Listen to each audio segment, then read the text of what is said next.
Quais as implicações desse capítulo para missões? Então, eu quero só mencionar 4 coisas aqui e vamos terminar.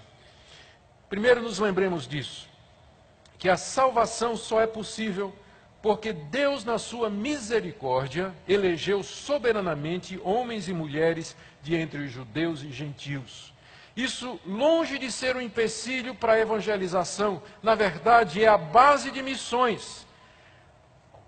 Se nós estivéssemos ou fôssemos mandados anunciar o evangelho ao mundo, sem sabermos que Deus tem os seus eleitos, nós já sairíamos daqui sabendo que o resultado era vão, porque o homem no seu estado natural, sem a misericórdia de Deus, não entende as coisas de Deus, não quer as coisas de Deus. Nós já vimos no capítulo 1 o que é que ele faz com a verdade de Deus.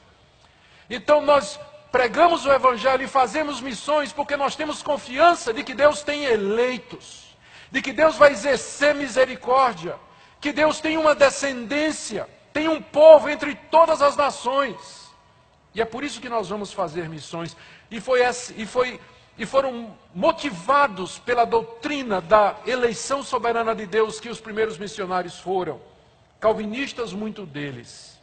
Isso é um incentivo para nós orarmos, para que Deus salve o seu povo, para que dependamos de Deus e para que trabalhemos muito evangelizando. Segunda implicação, acreditar na soberana eleição não é um empecilho para o fervor missionário.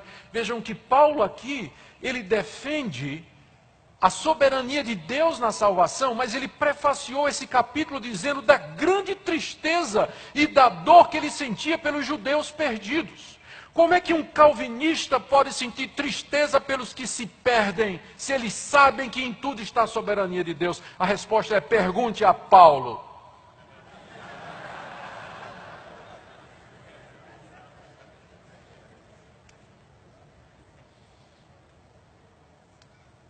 Na cabeça de Paulo, a doutrina da predestinação, da eleição e da soberania de Deus, em momento nenhum, abafava o seu sentimento de compaixão e tristeza pelos membros da raça humana, pelos pecadores perdidos.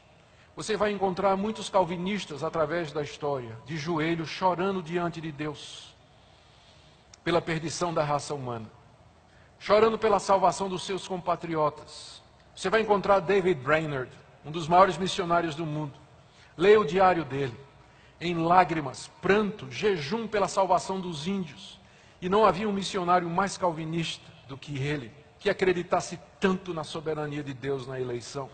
Quando calvinistas param de chorar pelo mundo, quando eles param de sentir compaixão dos perdidos, alguma coisa está errada com esse calvinismo. Não é bíblico. Não é bíblico.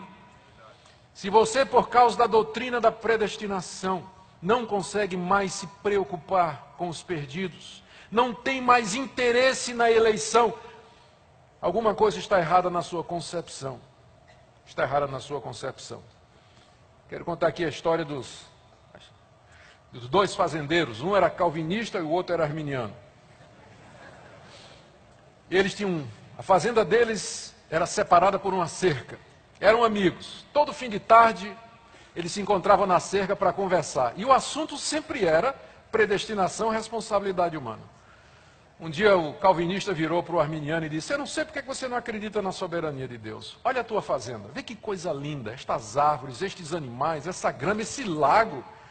Como é que você não acredita na soberania de Deus? E o arminiano respondeu: você devia ver isso aqui quando só Deus tomava conta.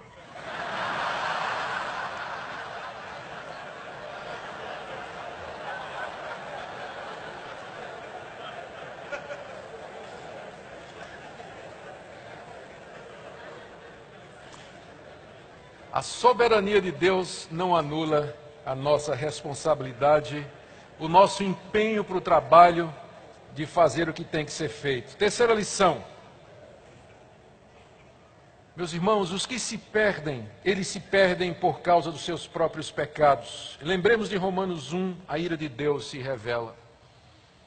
Lembremos que de uma maneira que nós não sabemos compreender, Deus não é o autor do pecado, muito embora os que se perdem são vasos de ira preparados para a perdição.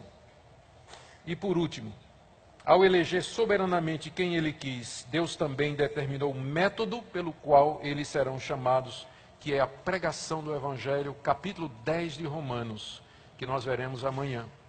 Como crerão, senão naquele de quem nunca ouviram, e como ouvirão, se não há quem pregue. Do capítulo 9 até os 10 são talvez dois dos capítulos mais missionários dessa carta. Paulo explica a soberania de Deus na salvação, junta com a responsabilidade humana e finalmente coloca a pregação como um método pelo qual Deus haverá de realizar o seu propósito. Queira Deus abençoar a sua vida, despertar a sua paixão por missões, amor pelos perdidos, para que a sua igreja cumpra seu propósito aqui nesse mundo. Vamos orar? Fiquemos em pé e vamos orar nesse instante. Depois não saiam, Silas ainda tem uma palavra para todos vocês. Ó Deus, estamos diante da Tua soberania e nos quedamos silenciosos e mudos, porque quem somos nós para discutir contigo, compreender os Teus mistérios, compreender os Teus desígnios? Só Te damos graças porque um dia a Tua misericórdia nos alcançou. Bendito sejas, ó Deus, porque é pela graça, somente pela graça.